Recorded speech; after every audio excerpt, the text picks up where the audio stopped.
Hello, welcome to case-based learning of cardiac MRI on mricardiac.com. 55-year-old male patient came for routine health checkup. He was asymptomatic. There was history of diabetes and hypertension, which were well controlled on oral medication. Stress test came positive on health checkup, and hence CT coronary angiography was performed. This is the axial contrast enhanced CT coronary angiography data set, and it shows presence of common origin of both coronary arteries arising from right coronary sinus. So this is the still image which shows this is the right coronary artery, and the vessel which is going on the left side also is arising from the right coronary sinus, and it is showing transeptal course. So whenever there is common origin of both coronary arteries from same coronary sinus, it is termed as single coronary artery. And as we see over here, there is transseptal course as it courses within interventricular septum. The vessel also shows multiple calcific plaques as seen over here. And there are some low density plaques here with some mild to moderate stenosis.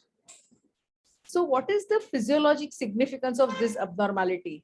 For that, cardiac MRI was performed. These are 2-chamber, 4-chamber cine images, which shows that there is no evidence of any regional wall motion abnormality. Adenosine stress perfusion images were obtained.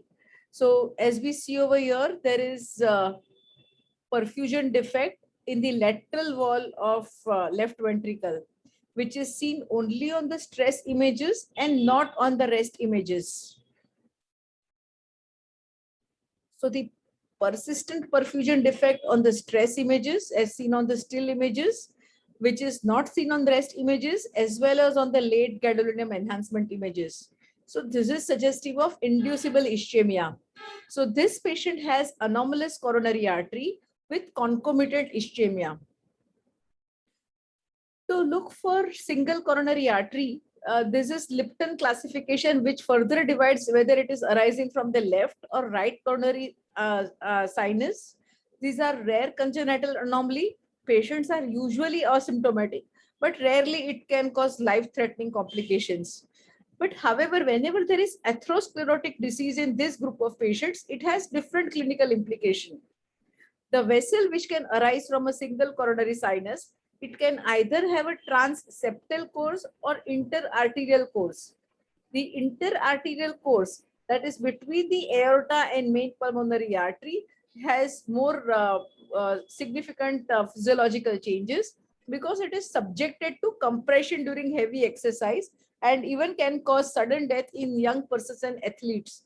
So as seen over here, the vessel which is arising between the aorta and MPA shows the interarterial course. In addition to an interarterial position, certain other features which also show that there is increased risk of sudden cardiac death, and these features are slit-like orifice, the acute angle between the coronary artery and aorta, as well as the intramural segment. So as if the vessel is running within the aortic wall. So all these changes, whenever we see on the CT angiography, they need to be mentioned. But what is its physiological significance? That probably can see cardiac MR can helpful. Nuclear medicine as well as cardiac MR, both of them have good role for the physiologic high risk consequences of anomalous coronary arteries, because as seen in our case, not all anomalies are symptomatic. So that which patients to be intervened, that probably can be checked on this functional imaging. Coming to stress MR, comparing with the cardiac MR as well as the SPECT images, cardiac MR basically gives a complete anatomical overview. Then there is no radiation, it is safe, good tolerability, and as well as easily available now, and it has relatively short examination time. While SPECT has longer scan time, you do not get the complete overview of anatomical landmarks, and as well as it is difficult in obese and diabetic patients, and especially with some amount of radiation exposure. For stress CMR, whenever we get a defect which is seen on the stress images, but it does not persist on rest images and there is no late gadolinium enhancement, we call it as inducible ischemia. While infarction would lead to a persistent effect on the stress as well as rest images, and there will be myocardial scarring or subendocardial hyperenhancement on LG images. This is how we can differentiate it from the inducible ischemia to myocardial infarction. So the key message is, whenever we are looking for the anatomic evaluation or coronary artery anomalies, it is better to do evaluation on CT images. However, the morphology and function assessment is better with cardiac MR, and adenosine stress perfusion can really give a non-invasive assessment of inducible ischemia. Similar topics can be found on Cardiac MRI Simplified book. For any feedback and suggestions, please mail us on info@mricardiac.com. Thank you.